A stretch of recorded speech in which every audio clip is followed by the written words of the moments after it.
Hey everybody, it is Professor Parish, and we are on Module 12 for English 123. So as I'm recording this, it's a Sunday, so hopefully you all have your paper number 3, your fiction paper turned in this evening. It is worth 100 points, so it's worth a lot. But I want to talk today about what we're doing next week, which is going to be Module 12. So we're introducing our final regularly scheduled paper, which is the poetry paper, the last one we do. Next week, I'm probably going to go over the final paper guidelines. You'll notice that you've got a couple weeks before that even starts, but considering how few assignments we have kind of between them, I want to give you plenty of time to work on it. So next week with Module 13, I'm probably going to talk about what we're going to do for that final paper and go ahead and introduce the guidelines and then give you some time to think about it. And then by Module 15, that's when the topic and outline will be due. So you'll have some extra time to think about the project. So next week with Module 13, I'm going to go over the guidelines for this final project. If you go to Module 1, the final project guidelines are right there. You can go ahead and read them. I think I said that in last week's video, but I'll go over them next week for Module 13 just to kind of preface it. But for this week, we're just going to talk about what is due, which is your final paper on poetry. So let's go ahead and look at Module 12's guide. And so you'll notice there that the only guidelines is just to read the paper guidelines and do the topic and outline. So that's all we're doing this week. So going to the guidelines, it's essentially our second poetry paper. We do 2 fiction ones, 2 poetry ones. And so this is asking you to create a poem and an analysis concerning poetry. And I will say this, there were some people with the first poetry paper that forgot the analysis part. So I want to make sure we definitely go over that because it is a pretty big portion of this paper.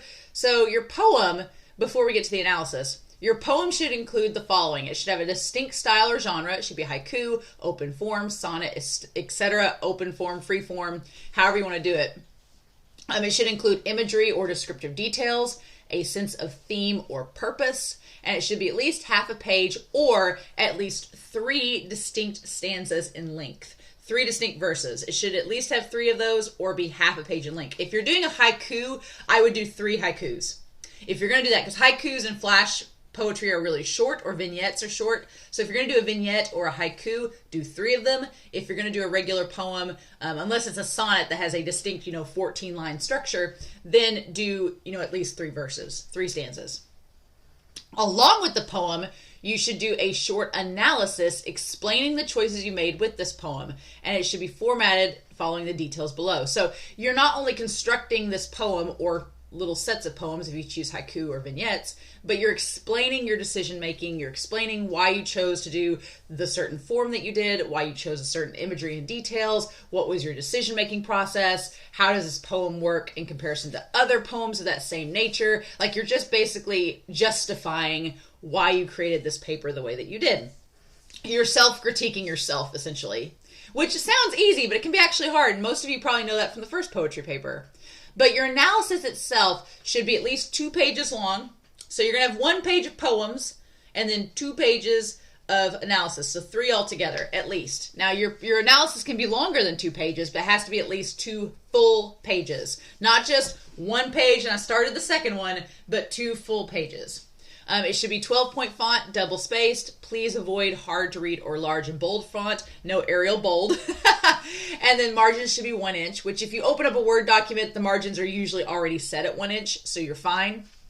The analysis should have an introduction and a conclusion paragraph, and the analysis should discuss the choices made for your poem, explain why you made these decisions, and whether it be rhyme scheme, genre, or the theme behind them. And then if you cite any sources, they should be cited on a separate MLA page in MLA format. Pretty straightforward. So as far as the paper itself goes, the introduction and conclusion is worth 20 points. Standard American English grammar mechanics are 30 points.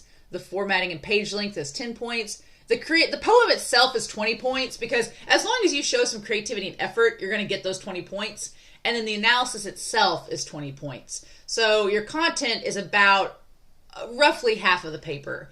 And then the formatting, grammar, and your intro conclusion are the other half. So just keep that in mind.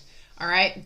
And then the paper itself is not going to be due until Module 14, which is April 17th. So Easter weekend is when this final paper. This final paper before a research project is due. So that gives you a couple weeks to work on this. But for this week, you're just doing the topic and outline. So you're just telling me what kind of poem, what kind of poetry are you thinking about writing. Nothing is set in stone. I just kind of want to know what you're thinking about. And then the outline itself, I've had students ask me, well, how do I outline the poem? The outline isn't necessarily outlining the poem. That's not really what this is. I want an outline of what are you doing in your paper. So it could be 1, introduction, 2, the poem or poems. And then your other points in your outline are going to be, what is your analysis going to talk about? Are you going to talk about the form and the lettering? Are you going to talk about the wording and the pattern? Are you going to talk about the imagery and symbolism? What are you going to talk about in your analysis? That's really what I want to know in the outline. I don't want you to outline your poem necessarily, but what you're going to talk about in your analysis. And again, this is all work in progress. It is not set in stone. If you tell me something in this outline that you give to me and then you change your mind and change things up, that is fine.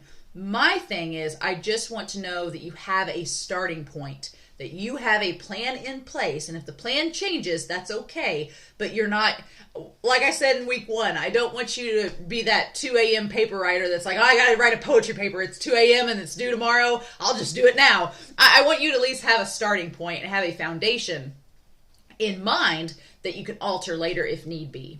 Okay? So that's really what the outline is. And if you have questions, you can always email me. Feel free to email me and I will be happy to answer them.